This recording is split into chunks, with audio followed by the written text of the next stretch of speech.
Good morning friends. आज हम आपके लिए पर्यावरण में टॉपिक आवास लेके आए हुए हैं। आज हम आवास के विषय में देखेंगे।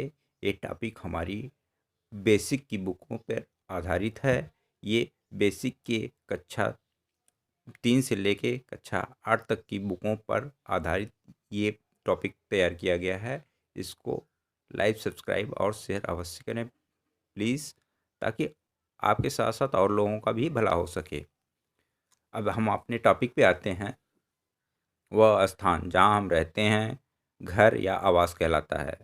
घर हमें सर्दी, गर्मी, वर्षा आदि से सुरक्षा प्रदान करता है। आदि मानव अपना जीवन पेड़ों पर, गुफाओं आदि में रहकर बिताता था, क्योंकि उसे घर बनाने का ज्ञान नहीं था। वह अपनी सुरक्षा के लिए जानवरों से, बड़े बड़े जानवरों से अपनी सुरक्षा के लिए, सर्दी गर्मी आदि से बचने के लिए पेड़ों की छाँव में पेड़ों पर चढ़ के रहता था, या फिर गुफाओं या कंदराओं में रहता था। लगभग 2500 ईसा पूर्व में विकसित सिंधु सभ्यता भारत की पहली नगरीय सभ्यता थी। इसके पहले भारत में कोई नगरीय सभ्यता थी ही नहीं।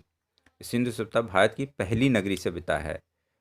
ईसा पूर्व का मतलब होता है कि ईसा मसीह के जन्म के पूर्व का समय ईसा पूर्व कहलाता है, और ईसा मसीह के जन्म के बाद का समय ईस्वी कहलाता है। इसमें कंफ्यूज न होइएगा आप लोग प्लीज़। ईसा मसीह के जन्म के ईसा मसीह के जन्म से पूर्व का समय ईसा पूर्व कहलाता है, और ईसा मसीह के जन्म के बाद से समय ईस्वी कहलाता है। अब आगे देखते हैं। इस सभ्यता की प्रमुख विशेषता थी सुनियोजित नगर एवं भवन निर्माण व्यवस्था तथा सुनियोजित जल निकासी प्रणाली। सिंधु सभ्यता की प्रमुख विशेषता थी इसके नगर बहुत ही सुनियोजित ढंग से बनाए हुए गए थे, और प्रत्येक घर के लिए जो जल निकासी की व्यवस्था थी बहुत ही अच्छी प्रणाली से जल निकासी व्यवस्था की गई थी। अब आइए देखते हैं कि विभिन्न प्रकार के घरों को अलग अलग जगहों पर किस नाम से पुकारा जाता है। जैसे देखिए, सामपान। चीन के लोग नाव पे घर बनाकर रहते हैं, वहीं पे अपना पूरा जीवन व्यतीत करते हैं। ऐसे घरों को जो नाव पे बना के लोग रहते हैं, चीन में ऐसे घरों को सामपान कहा जाता है। अब अगला है बांस के घर। जहाँ बारिश अधिक होती है वहाँ पर बांस के घर ज़मीन से 10-12 फीट की ऊंचाई पर बनाए जाते हैं। 10-12 फुट ऊंचाई मतलब बांस को गाड़कर उसके ऊपर मकान बनाया जाता है। ऐसे घरों को बांस के घर बना। भारत में असम राज्य में बांस की खेती बहुत ज़्यादा होती है तथा वहाँ बांस के मकान बनाए जाते हैं। अब अगला देखते हैं। अगला है बिना दीवार के घर।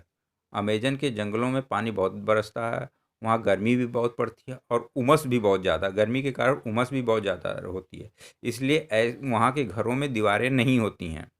वहाँ के घरों में दीवारें नहीं होती हैं। बड़े बड़े बांसों को गाड़कर बड़े बड़े बांसों के उनको गाड़कर उनके खंभों के ऊपर ताड़ की पत्तियों को लगाकर उनको छत के रूप में बना दिया जाता है, और ऐसे घरों में दीवारें नहीं होती हैं। ये घर खुले होते हैं। अब अगला है हमारा बर्फ़ का घर।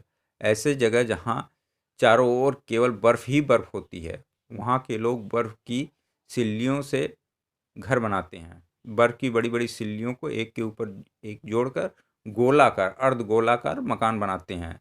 ऐसे घरों को हम इग्लू कहते हैं। ऐसे घरों को इग्लू कहते हैं। ये बर्फ़ की सिल्लियों के बने मकान, उस बर्फ़ जो ऊष्मा का कुचालक होता है, वह बाहर की ऊष्मा को अंदर नहीं आने देता, बाहर की ठंड को अंदर नहीं आने देता है।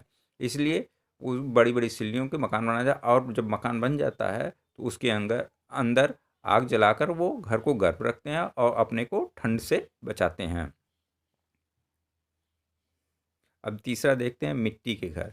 ऐसे घर जहाँ वहाँ बनाए जाते हैं जहाँ बारिश बहुत कम तथा गर्मी अधिक पड़ती है। जहाँ बहुत कम बारिश होती है और गर्मी अधिक पड़ती है, वहाँ मिट्टी के घर बनाए जाते हैं। मिट्टी के घर वातावरण की अपेक्षा ठंडे होते हैं। इसलिए ऐसे स्थानों पर जहाँ गर्मी बहुत ज़्यादा पड़ती है, मिट्टी के घर बनाए जाते हैं, क्योंकि मिट्टी ऊष्मा की कुचालक है और वो बाहर की गर्मी को अंदर नहीं आने देती है।